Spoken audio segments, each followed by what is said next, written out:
Okay, I wanted to go over the answers to the compliments quiz. And what you can do, if you change your answers then on your quiz that's already been graded, you can get some of your points back. I'll probably give like half the points back. So say you had 20 out of 40, you could probably get back up to 30 out of 40. Okay, so I'm going to go through, and I'm going to go through the answers. First thing I will do, though, is I'll tell you the password for this is October 8th. So you need to write October 8th on your quiz paper in order to get credit. So I know that you actually went to the video and looked at some of the stuff. I'll give another password probably about halfway through the video too. Okay, so write down 2 rules for indirect objects, and these are the ones that I talked about in class. Okay, I said, you know, the indirect object comes before the direct object. Okay, that's one of the rules that there is, and I also said that there has to be a direct object. Okay, there has to be a direct object also. Those are the 2 rules I discussed in class. You might have had something that may be true, but those aren't the ones I talked about in class, and I had asked you to answer those 2 specific. So if you didn't answer those 2 specifically, you probably didn't get all the points there. And then I had, if you have an action verb, you look for a. So that was part of that chart that went there, and that was action verb meant that we had a direct object. Okay, and so that should have been the first thing you look for with an action verb is a direct object. Now, on to the next part. Underline the direct object in each sentence.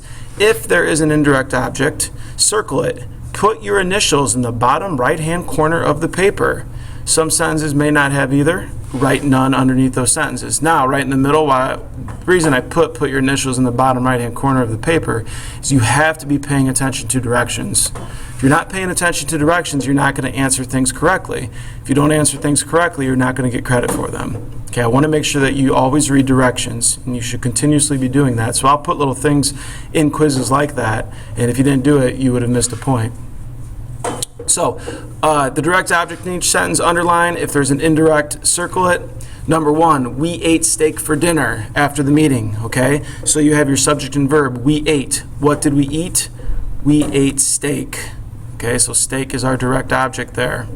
We did not have an indirect object. It was for dinner, but that's after the direct object. Okay, it doesn't really answer who the steak was for, none of that stuff, so there is no indirect object. Snow and ice covered the streets there for number 2. Your subject is snow and ice. What did it do? It covered. What did it cover? Streets, and so streets is your direct object. She gives violin lessons to Jacob, the boy from the neighborhood. Subject and verb is she gives. Now, what does she give? She gives lessons, so lessons is your direct object. Who does she give the lessons to? Well, she gives them to Jacob, but Jacob is not the indirect object. Why? Because it's after the direct object, and if it's after the direct object, it cannot be the indirect object. Number 4, everyone loves candy whenever they need a quick sugar fix. Everyone loves. What do they love? They love candy, so candy's our direct object. Number 5, the teacher, frustrated with our talking, gave us an assignment. Your subject here is teacher. What did the teacher do? The teacher gave. What did the teacher give? Assignment. So assignment is your direct object. Now, did the teacher give the assignment to somebody? Yes. The teacher gave the assignment to us. So we would circle us. Us would be the indirect object there. Okay? We'll move on then to number 6. The children are playing like wild animals in the street. Children are playing. Can we answer whom or what the children are playing? No, we can say they're like wild animals, but we can't answer whom or what they're playing. So you would actually leave that one alone. There would be no direct object there. Number 7, I brought a balloon to Diane for our anniversary. I brought. What did you bring? A balloon. Okay? Whom did you give the balloon to? Well, you gave it to Diane, but what's the problem? It's after the direct object. If it's after the direct object, it cannot be an indirect object. Can you send me a letter? That is in a question form, so turn that around to, you can send me a letter. That makes it a lot easier. Okay? You, what can you do? You can send. Whom or what can you send? Letter. So letter is your direct object. You even have an indirect object here. Who can you send the letter to? You can send it to me. So me is your indirect object there. Number 9, the baby who has been up all day needs a nap. Okay? Subject, baby. What's the baby do? The baby needs. Whom or what does the baby need? Nap. And so you would underline nap. That'd be our direct object. Number 10, the students asked the teacher many questions. Student asked. Whom or what did the students ask? They asked questions. That's what they asked. Who did they ask? Well, that'd be the teacher. So teacher would be your indirect object there. Okay? So that was it for the first 10 sentences.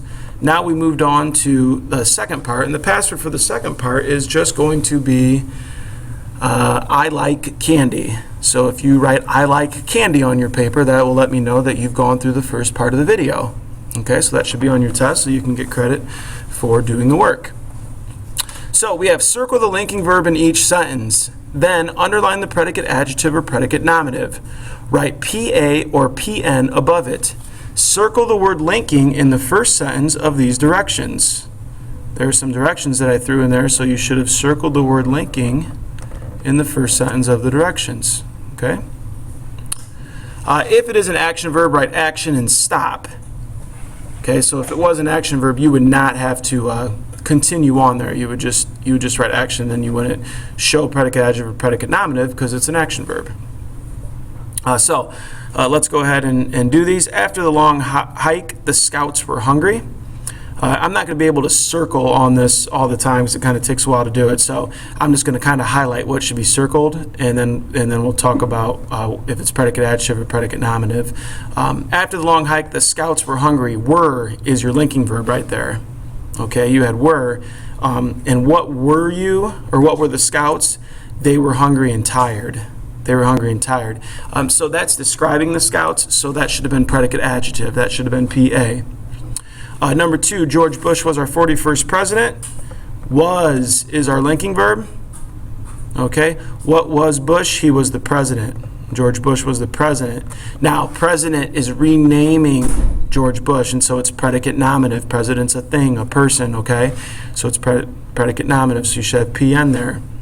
The pink sky at sunset looked beautiful. Now, here is one of those verbs. And I'm just noticing up here on number 2, I should have president underlined, and then I should have just highlighted was, so I'll get rid of the underline there on was. Okay, just in case I didn't have that. Was the verb, and then president is what was underlined as predicate nominative. But number 3, looked then is your linking verb. It's one of those that could go either way. In this case, it's a linking verb.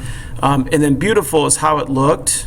So beautiful is your predicate adjective because it's describing how it looked. It's not renaming. So you should have predicate adjective over beautiful. Number 4, Laura studied architecture. Studied as your verb. That's an action. Leave it alone and move on. A lot of people miss that. Number 5, the fresh baked cookies smelled delicious. Smelled. Okay, that's a linking verb. You're telling how they smelled. How did they smell? They smelled delicious.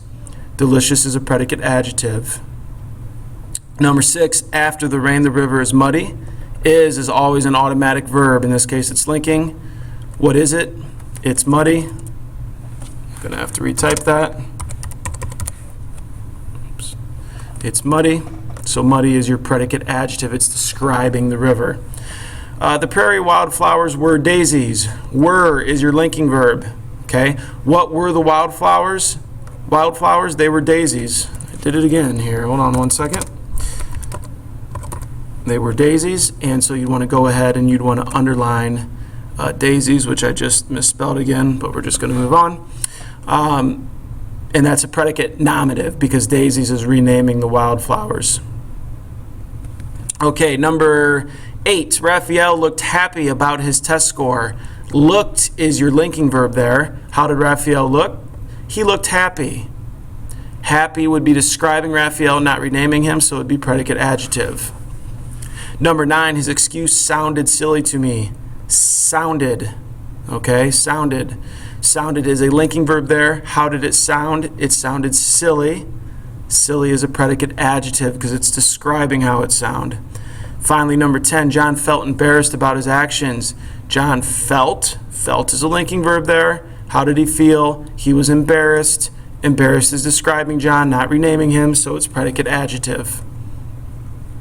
All right, so then the last part, circle the verb and then underline any complements associated with the verb. Be sure to write what the complement is above the word. So at this point, you had to combine the two things. Maybe you had linking verbs, maybe you had action verbs. So if you had linking verbs, you had to know to go to predicate adjective or predicate nominative, and then if you had an action verb, you had to know to go to direct object or indirect object. So once again, I'm just going to highlight the verb and then I'll underline the complement and tell you what you should have put. Bill's favorite sports were hockey and football. Were is your verb. It's a linking verb. Okay, it's a linking verb, and it was hockey and football. Those are predicate nominatives. They're renaming the sports. Number 2, the mayor's policy is important to our city's welfare. It's by itself, so it's linking. What is the policy? The policy is important, so underline important, and then predicate adjective is what that would be. The girl in the green sweater is my sister. Okay, we have is again. That's 2 times in a row. And this time is the girl is sister, and so sister is renaming, so you would have predicate nominative above sister. Number 4, no one heard the announcement on the radio. No one heard. Heard is your verb. That's an action verb. Heard what? Announcement. Since heard was an action verb, now it's announcement. That means direct object for announcement. Number 5, torches lit the tunnel in the gloomy mine shaft. Torches lit. Lit is your verb. What did the torches light? Tunnel. Since lit is an action verb, tunnel is a direct object. This item on the list is unnecessary. Here's is. It's by itself, so it's linking. So we have a linking verb, so we're looking for predicate adjective or predicate nominative. What the item is unnecessary. That's describing the item, so it's predicate adjective. 2 valuable metals are gold and silver. Are, another linking verb. Are, it doesn't have an action to go with it, so it's linking. What are the metals? Gold and silver. They are renaming, so they are predicate nominative. When will Lena tell him the truth? Well, we have to redo it. Lena will tell him the truth. Lena will tell. Actually, will tell is your verb there. I think he gave you credit if you just put tell, but it's will tell. What will Lena tell? She'll tell the truth. So truth is a direct object. You should have also identified him and said that that was an indirect object because that's whom she's going to tell the truth or tell the truth to. Number 9, Jake bought his coat for a very low price. Jake bought. Bought is an action. What did Jake buy? Jake bought a coat. So coat is the direct object. His is not an indirect object there because it's kind of telling whose coat it is, but he's not giving him the coat, okay? Number 10, higher education gives most people better opportunities. Higher education, what does it do? It gives. So gives is an action verb because it gives opportunities. Opportunities is a direct object. Who does it give the opportunities to? People. So people would be the indirect object. Joseph Audubon was an amazing artist. Was is linking, okay? Joseph Audubon was. What was he? He was an artist. So artist should be underlined and recognized as a predicate nominative because it's renaming. After hours of hard work, his muscles were stiff and sore. Muscles were, so were is your verb. What were the muscles? They were stiff and sore, and that is describing the muscles, so it would be predicate adjective. 13, the Constitution guarantees freedom to all. Constitution guarantees. Guarantees is your verb there. What does the Constitution guarantee? Freedom. And so freedom's your direct object. Some people had all as the indirect object. That's not right because it's after the direct object. Okay, so that's a review of all the answers. Hopefully you're going to make corrections and get credit for those corrections. Remember to put those passwords down that I had at the beginning and then at the in the middle of the paper there, so I know that you actually watched the video and you just didn't make corrections. Okay, and that is it. Thank you.